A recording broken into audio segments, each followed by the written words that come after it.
everybody, it's Marla Martenson, and you are watching another episode of Conversations with Cupid, and I am back with the wonderful, lovely Joanna DeVoe. Hey! For anybody who doesn't know who Joanna DeVoe is, where have you been? Under a rock? Well, I'm going to tell you, she is the kick-ass creative creatrix of Kick-Ass Witch. Kicking ass is about getting things done. It's the result of time management, healthy habits, grace under pressure, and of course, a touch of magic. A kick-ass witch is not some airy-fairy babe dreaming big and hoping the universe will make it happen. She makes it happen. She gets things done. Yeah, those are Joanna's words, and I love it. So, welcome. And I wanted to talk today a little bit about space clearing and getting rid of clutter, because I love spring cleaning, and I'm always cleaning out my closets. Like every 3 months, I get rid of a couple bags, take it over to the Goodwill. But I think summer is a good time to purge and get ready for the autumn and the abundance and bringing more abundance into your life. And you did a recent program challenge last month of getting rid of 100 things. What was it, 20 things a day? Yeah, 5 days. So I challenged people to release 20 physical items from their life for 5 days. So at the end of it, you would have released 100 physical things from your life to make space, to hear your own intuition, to hear yourself think, just to have a clean slate for whatever new things you're trying to manifest into your life, to make room for them to come into your life. Yeah, and it was amazing some of the things that people took pictures of. Yeah. It could have been just some rubber bands, or it didn't have to be like major things that you're getting rid of. There were little things. There were things like I thought, well, I can't find 100 things because I already got rid of some stuff. But I guess I could have, because there was even just papers, excessive papers or cards or things that pile up. I can't tell you how my drawers in my desk, my husband comes in and says, what in the hell's going on? I said, I just cleaned it out last week, and things tend to pile up. So if you're not on it, you can just get out of control. Yeah, I love my stuff. I actually got rid of, I'm guessing, I'm not sure, but like 300 things that week, at least. That would be like a minimum estimate, because I have a lot of stuff. I'm a book junkie. I love my tarot cards and my crystals and papers. You mentioned papers. I'm a writer and an artist, so I'm just always making stuff, and I just love to surround myself with things. Yeah. But I think to my detriment, because it's like a cocoon. It's a way of keeping the rest of the world out, and it's like a safety thing. And I realized this quite a few years ago, so space clearing is something that I've worked with off and on. I just decided to really like ramp it up because as fast as I get rid of things, I bring new things in. So I kind of just was staying at like the same level of hoarderness. So I was like, let's like amp this up. I worked with Marie Kondo's book, The Life-Changing Magic of Tidying Up. Okay. And you can listen to that in audio. It's on YouTube right now, which might not be legal, but you can buy it on audio. And so I listened to that while I was cleaning. And she's got some really great tips for organizing your stuff and keeping it organized, which I love. And well, I was cleaning out my closet the other day, and I was listening to your podcast. Perfect. It helps, right? It's like you have a friend. I like to listen to things while I'm cleaning, because it makes you're learning something as you're doing a task that, is really kind of mundane. And I love cleaning out stuff. I love taking those bags to the Salvation Army, and I find that I don't like to work unless I have carpeting in my office, which I'd like to tear out one of these days and put laminate in, which we have the hardwood floors in the rest of the house. But I can't even work if the carpet's not vacuumed. It's like I like to have that clear space that work and ideas can come through if things are cluttered up. Yeah, so. You're definitely more tidy than I am.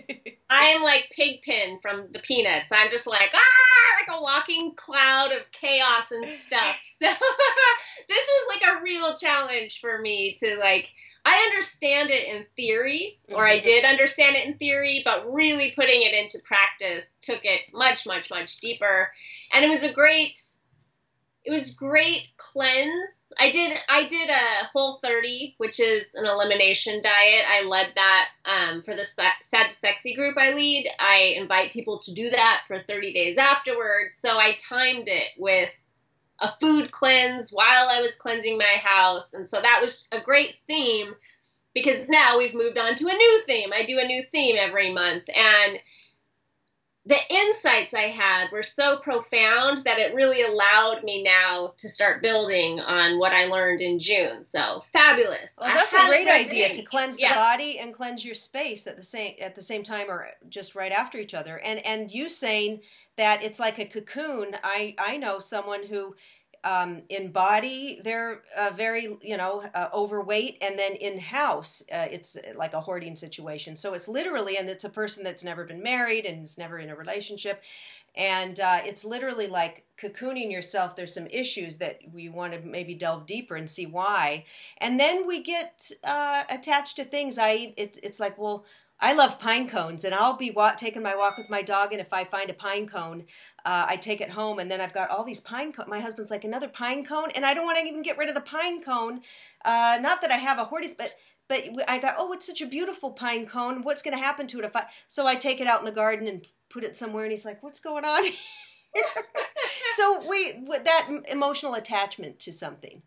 Yeah, right? And what I enjoyed about Marie Kondo's book too, she takes a different approach to everyone I've ever seen talking about space clearing. Most people who teach this, they're very much like, get rid of it till it hurts, till you're living in a very sterile, white, open space. That has always made me feel uncomfortable, and I don't think there's necessarily something wrong with me, because I'm an artist. I'm a creative person. I want to be surrounded by art and books and beautiful colors on my walls. So what Marie Kondo has you do is, the litmus test is, does this spark joy in me? And that's it. I mean, if it sparks joy in you, find an appropriate place for it and put it there. But she's not like, get rid of everything, like there's something wrong with you. You have to get rid of it all. Like, it's not, I enjoy that.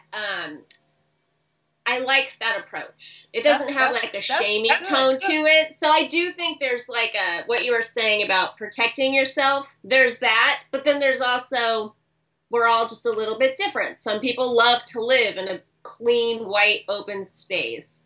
My sister can't stop throwing things away. Like, she's always throwing things away. We're so opposite that way. And I think that's fine, And to it's each their own. I know that Wayne Dyer got rid of everything, I think when he was 70, and he told his assistant, he had a house that was his office, and said, just go in there and get rid of everything. Ask my kids what they want, and if they don't want anything, donate the rest, all his books, all his everything. And it's interesting because I have things like my dad, he passed away, and I have his high school yearbook, and I have pictures, and I have dolls from when I was a kid, and it's like, I don't think the only way I'll be able to get rid of them is to burn them, because I couldn't disrespect these things by throwing them in the trash, or if I give, so, and then my dad used to say, yeah, but when you die, then somebody else has got to get rid of it. We really get emotionally attached. So I kind of think about that sometimes. I look at things I've been dragging around. I've probably in my life moved maybe 20 or 30 times, when I was into different apartments, different cities, dragging these, things that mean something that you never really probably will even look at again. Yeah. It's an interesting spiritual practice. I think when Wayne Dyer did that, hadn't he just been diagnosed with cancer? I know it was right around his cancer diagnosis. He was doing the Tao, that whole thing about you living the Tao for a year. I love that. Oh my gosh. Yeah, and so he thought and plus being older, it's like, what do I need all this stuff, I think. And then it could have been the cancer too, I know, but that's gone. So that was a whole great, talk about clearing. Yeah, he's an amazing spiritual teacher. I loved his work with the Tao. He just made it understandable to the modern person. He made it relevant to modern life. And he's such a seeker and explorer. I think that space clearing is something, if you're a seeker, feedback. If you're a person who's like always leaning into what's next, or you're always looking to explore your spirituality, I do think giving yourself a period of time, even if you have, these hoarder-like tendencies, maybe especially if you do, giving yourself a period of time to explore that and then being present to what's happening inside, you know. Right. It's kind of, yeah, I think the hoard, and it's interesting because I watched that show. It's a guilty pleasure, and my husband thinks, what are you watching this? But I'll watch Hoarders. And he's like, this is so disgusting because the people take it to such a, where they're like living in garbage but it's interesting to see that what triggered that was maybe a death, a divorce. There's always some major trigger emotionally when they start doing this. Yeah, and so I think, so what do you suggest to people who just can't get a handle on it? Do you think they should read a book? Do you think they should hire a coach? Do you think can they still get your course in space clearing? What do you suggest for somebody who wants to? I did not do a course. It was just a challenge that I led. Okay. For my community. So we all just did it together. You can go back and watch that video. It's called the 100 Things Challenge. And my channel is Joanna DeVoe. If you want to do that challenge yourself, I mean, anybody could do it. It's give yourself 5 days. See if you can get rid of 20 things a day for 5 days. And just be gentle with yourself. Like, do it. If you really have a hard time, start small. That's why the 100 Things Challenge. It sounds like a lot of things, but like you said, when you start getting into pieces of paper and things like that, you're like, wow, I have a lot of things. And like me, you end up dumping like 300 things that week that don't even matter to you. There were just strange things I had, like old spice bottles or just books I actually hated that made me feel bad to see them on my shelves. And it was like, why is that there? I don't even know. But then again, I would recommend that book by Marie Kondo because it's great for people. It's great for people who have an attachment to their things because she's not saying get rid of them. She's just saying give them a place of honor, treat them respectfully, and I think as a matchmaker, even bringing a new relationship into your life, is your house even is there room for a man in your life if you're looking for a man or a woman? What about your closet? Would there be clothes for him to leave his things there or drawers? So I think energetically, I love the book by Florence Scovel Shinn, The Game of Life and How to Play It. I mean, it was written in like 1929 or something, but she's told a woman who wanted a husband to set a place at the table for him, have a chair for your future husband, and make that space. So even making the space in your home, is there room for somebody to come into your life? And I think energetically that'll bring in a mate, job, creativity, ideas, things flow, the feng shui of it and everything. Yeah, I talked about that on an episode of Hippie Witch, my podcast, when I was doing that theme for June. One of the episodes I was talking about, just go in your bedroom. If you're a person who's like, why can't I find love? Or I'm looking for my soulmate, and just look at your bed. Yeah. Just look at it and see what's going on, because it's interesting. A lot of times people that are struggling with that, they'll find that the side of the bed that their mate would be sleeping in, it might be like pushed up against the wall. So there's no room for someone just to walk in on that side of the bed, or that might be used for storage. So they've got like piles of books and papers. So dressing up that part of your bed, making sure it has a night light and a nice clean walkway so someone can actually get in bed with you. And nice sheets. And there's two examples of this is perfect because I know a single man who'd love to find somebody. He's a composer, and he said on his he sleeps on this side. The other side of the bed is his keyboard and a pile of books, because if he gets an idea during the night. So it's literally like, And then another woman went to her home, and she's got a big dog, and that dog, of course, sleeps with her and is on the bed. That bed, dog hair, dirty, smelly. What man would want to get in that bed? So I'm all for, look, I'd sleep with my little dog if my husband would let me. But you new sheets, fresh, clean, nice. Exactly. Make room. Make it inviting for somebody energetically, even to get it flowing, that someone would come in and be in that space with you.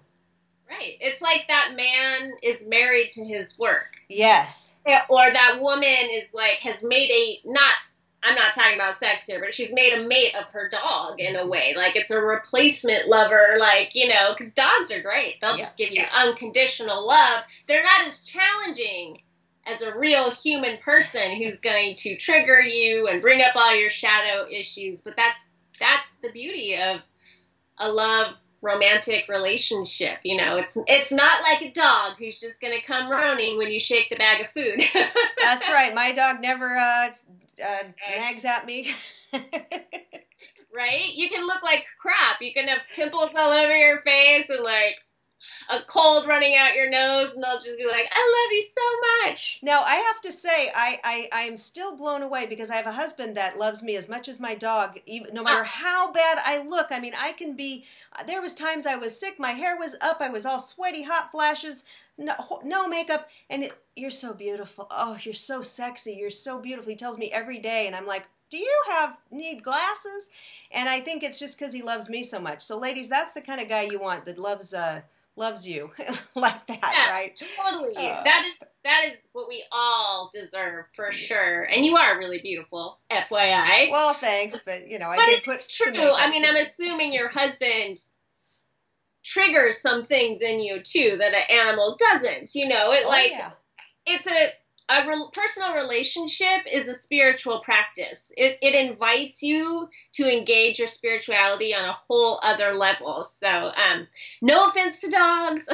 No, it's true. I mean, you know, when we're in a relationship, we're both married, and of course, there's things that are triggered. We've got to you're living in a space with another person. It's not always easy. He wants the knick-knack over here. Don't use so much water. Don't put the toilet paper that's supposed to go over, not under. I mean, it's every day there's something, and you're in each other's space, but it's that dance. It's learning to live with each other and living in that space together. So, you know, and if you're single, you get set in your ways. It's like, I can have my place any way I want. And then when you bring somebody in there, they're not going to just say, yeah, the dog, oh, you moved the bed over there, that's fine, my toy's over there. Yeah, you know, something too that goes back to space clearing and people who want to invite, I'm having an echo, sorry. It goes back to space clearing and people who want to invite friendship into their life, okay, or new business, or love, or romance. If you're the kind of person when someone calls and says, I'm coming over in 5 minutes, or you like racing around like, oh my God, you're trying to like clean up your house, or maybe you don't have parties or you don't have people over because it's getting your house ready is a whole thing. Get your house ready and keep it in order so you constantly are open to that.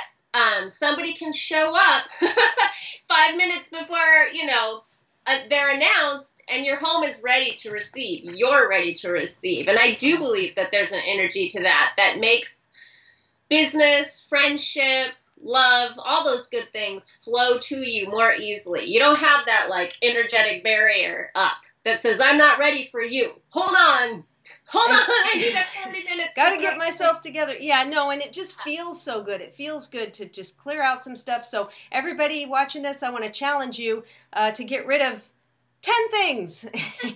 And then you can do it. Leave a comment below and let us know how many things you released and how you feel about it, and we'll support you. Awesome. Joanna, thank you so much for popping in, and we will talk to you soon about another subject very soon. Thank you. Have a beautiful day. Peace.